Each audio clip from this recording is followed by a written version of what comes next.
Hey, what's up, Brew Crew? It's Clay here with Beer City Board Games.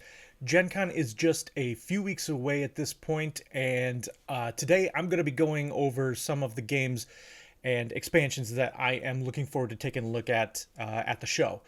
So, this is going to be a little bit longer video than what we typically do here at Beer City Board Games, just because there are quite a few games coming out that I'm really excited for this year.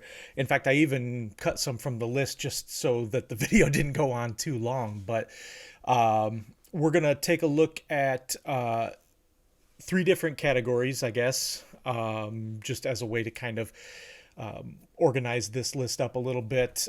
First, we're going to take a look at the expansions that I'm looking forward to. There aren't as many of those. Then we're going to take a look at games that are either reprints or new editions of games that I have already played and enjoy. Then we're going to take a look at games that are for sale, and we're going to take a look at games that are for demo. I wanted to make sure to break those two up into two different categories just because, I don't want to get anyone overexcited about a particular game just to come to find out it's not actually available at Gen Con. It's only there to demo. So without further ado, let's get right over to the list.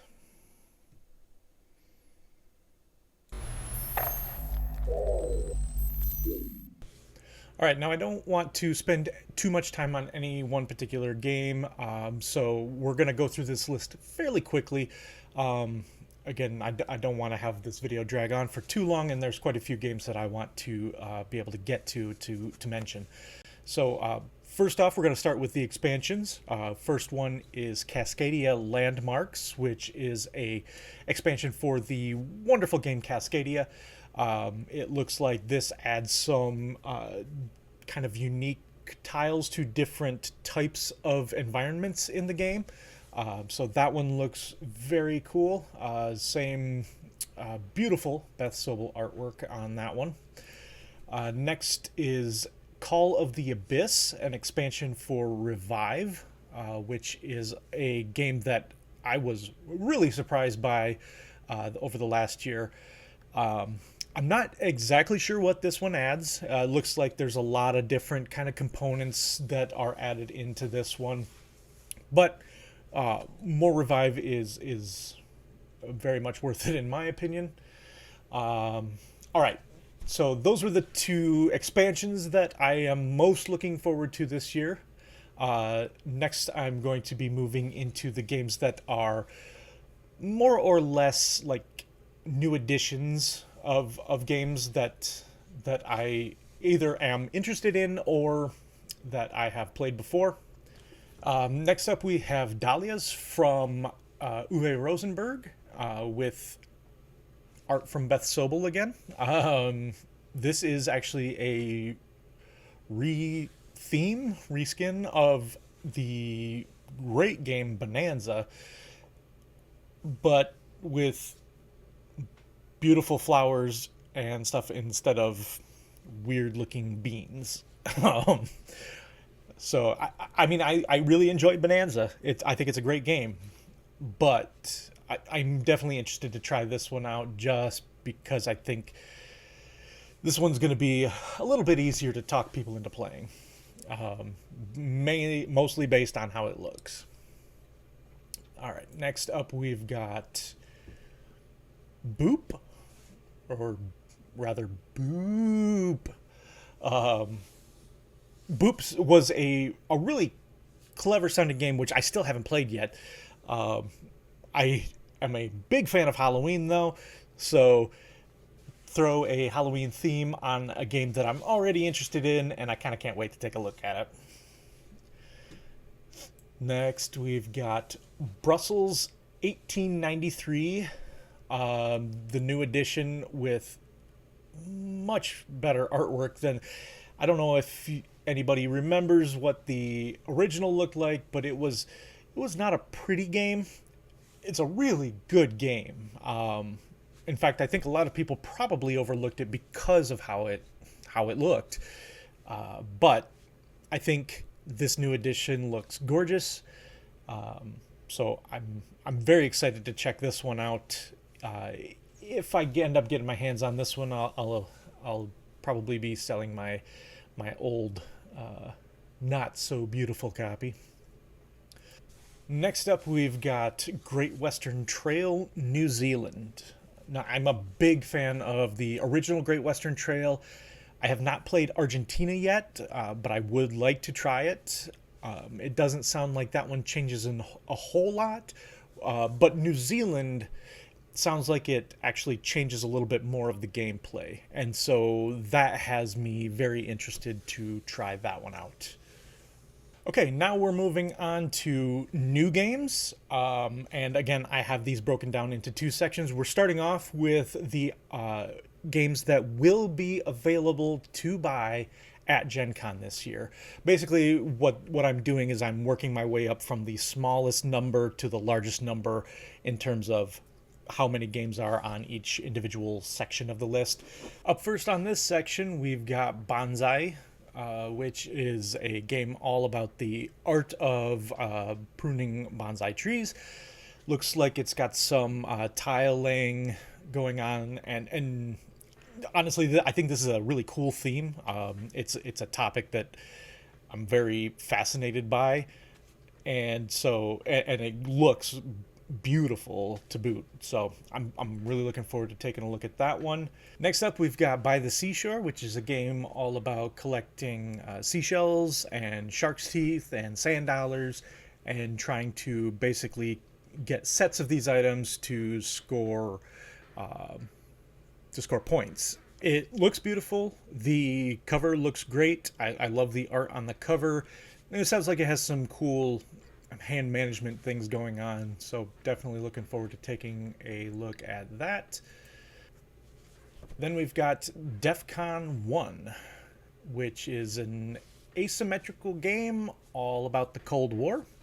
That cover looks really cool. I'm not sure what type of art style you would call that, but it looks amazing.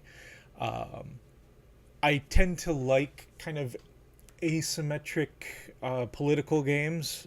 I don't get an opportunity to play a lot of them, but the ones that I have played, I've really liked. So I'm very interested in checking this one out. Then we have, I believe it's Ela, and something shiny. I keep wanting to put an extra I in there for some reason. Ela and something shiny, which looks adorable. The little rabbit, I think, on the front cover of that looks so cute. And it sounds like it's kind of a story progression type game, where you are, kind of along the lines of like a choose your own adventure type game, or something of that type, which I like. And again, the cute artwork has me definitely wanting to take a look at that. Next, we have Freelancers, which is the newest Crossroads game from Plaid Hat Games. I do tend to really like the Crossroads games system. I really liked Dead of Winter, and I had a lot of fun playing Forgotten Waters, so I'm super interested to try out Freelancers. It looks like it has a bit of a like post-apocalyptic slash fantasy theme going on, which is interesting, and I'm really interested to see where they go with the Crossroads system. I think they've done such a cool job of kind of progressing that one as they go. So I can't wait to see what new things the Crossroads system can do. Up next, we've got Horror on the Orient Express, the board game. Very few publishers can do the Cthulhu cosmic horror mythos as well as Chaosium. They are the makers of the Call of Cthulhu RPG, which is one of my favorite systems to play in. And I'm really curious to see where this goes.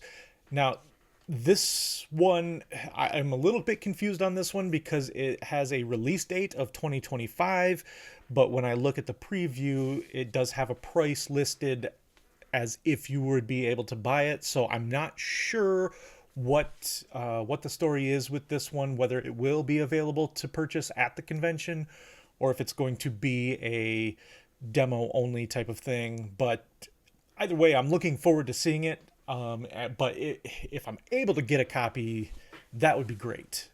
But if I have to wait, I'll wait. But I'm very excited to take a look at this one. I still love that cosmic horror world, kind of living in that 1910s, 1920s alternate history timeline where you are investigators and you are fighting back against these big, terrible monsters. It's I love the feeling that I get from these games, and so very much looking forward to this. And finally, for the games that are listed as available to buy, is Nocturne with, once again, Beth Sobel artwork. And it's just got this beautiful cover. And it sounds like it's got a little bit of magic, a little bit of auctions, some area control type things going on. It looks like it's a fairly quick game also, which I tend to like having a good selection of quick playing games in my collection because we don't always have time to break out the big heavy games. So definitely can't wait to see this one in person, especially just to get a look at some more of that amazing artwork. Okay, and now we're moving on to the games that will be available to demo, not necessarily to buy. Again, this is the largest list of the multiple different lists that I'm doing here. So that's why I wanted to do this one last, just because it was going to take the longest to get through. First up, we've got the Art Project. Now, I was able to take a look at this one a little bit at Origins, but it sounds like it will not be released until Essen. But this is a cooperative game where you are trying to recover stolen pieces of art from this worldwide criminal organization. It's got great artwork from Vincent Dutray, and it sounds like a very cool, very interesting cooperative game. My wife and I tend to really like co-ops, so this one definitely piqued my interest. Then we've got Arborea, and again, this one look at that art. I mean, it looks so beautiful. That cover looks so cool. it's weird, but beautiful. Alley Cat Games has had a lot of interesting titles coming out recently, and they're definitely a publisher that I've been keeping an eye on a lot lately. But the board here is really vibrant, and I love the way that those little workers look. I don't even know how this game plays necessarily, but just looking at that board, that gives me a pretty good indication of whether or not this would be one for me. I think this looks like my type of game. So looking forward to seeing Arborea. Next up, we've got Druids, in which you are competing to be the Archdruid of the Forest. I love this theme. Gorgeous looking cover again. Really not a whole lot of information out there as far as how the game plays, but I don't really need to know much more than the theme and the art for this one just to be interested. And on top of that, 2 to 8 players. Now I'm a little bit nervous about that player count, because usually if it plays good at 2, it's not going to play well at 8. If it plays well at 8, probably not going to play that great at 2. But if that's accurate, then I'm really excited to have a game that could kind of hit those that big and small ends of the spectrum.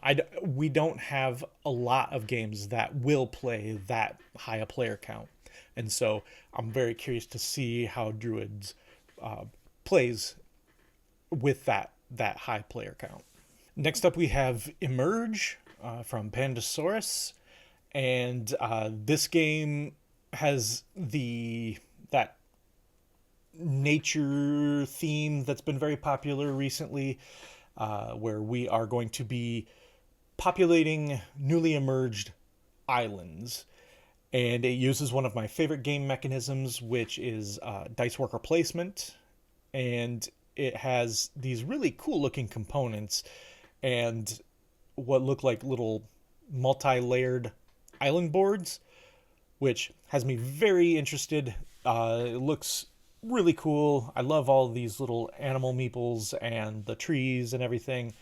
Just that looks fantastic. So can't wait to take a look at that. Next up, we've got Empire's End from John D. Clare and Brotherwise Games. Looks like this game takes the kind of reverse bidding system of No Thanks and makes a game out of it, which sounds great. No Thanks is one of probably my most played games of all time, obviously because it's very small, very quick to play. Making that into a full scale game though is a really fascinating concept. So I'm really looking forward to seeing how that will play out in a larger game. Now, this one is again demo only. I do have a friend that backed this one, so I'm hoping he gets that before too long so we can take a look at it for real. Next up is Forest Shuffle. This is a card game from Lookout that has, again, just really beautiful artwork. If we look at these tree cards here, those tree cards look amazing. Those are just beautiful. And again, I don't have a ton of information as to how this game works. Sounds like there are some multi-use cards going on, which is again one of my I think that I do have that listed on my favorite board game mechanisms video. I think I did have multi-use cards as my favorite, which is accurate. I really love games that have that. I love that tension of having to choose between how am I going to use this card. So Forest Shuffle, again, very cute looking card game that I can't wait to get my hands on. Next we've got Luthier, which is the newest game from Paverson Games and Dave Beck, designer of Distilled. This one is one that I had an opportunity to get a little bit of kind of an overview of at Origins, and the theme of this one, it just sounds really fascinating to me, where you are a crafter of a musical instrument, and there's going to be some worker placement, but your workers will be different powers, or like different skill levels, which I think is a really cool concept. This one's going to have some great Vincent Dutray artwork as well. Distilled, I thought, was a very thematic game. I think that Paverson Games has done a very good job of researching their themes so that they are able to put their mechanisms into the games in a very, very thematic way. And so that has me super interested in checking out Luthier. Mistwind is the newest game coming out from First Fish Games, and again, I don't really know a ton about this one. I did not have an opportunity to take a look at it at Origins, which I kind of wish I had, but all I know is I'm looking at the cover with a whale sailing ship in the air, and that's about all I really need to know. Um, these images have me super intrigued. I can't wait to see exactly how those are used in the game. the components just look amazing, and the art looks cool. I think that map looking board looks great. So I'm super excited to check out Mistwind and hopefully actually get a full on demo this time around. Up next, we've got Weirdwood Manor, which is a cooperative game in which players are going to be trying to save a manor from all kinds of invading fantastical creatures.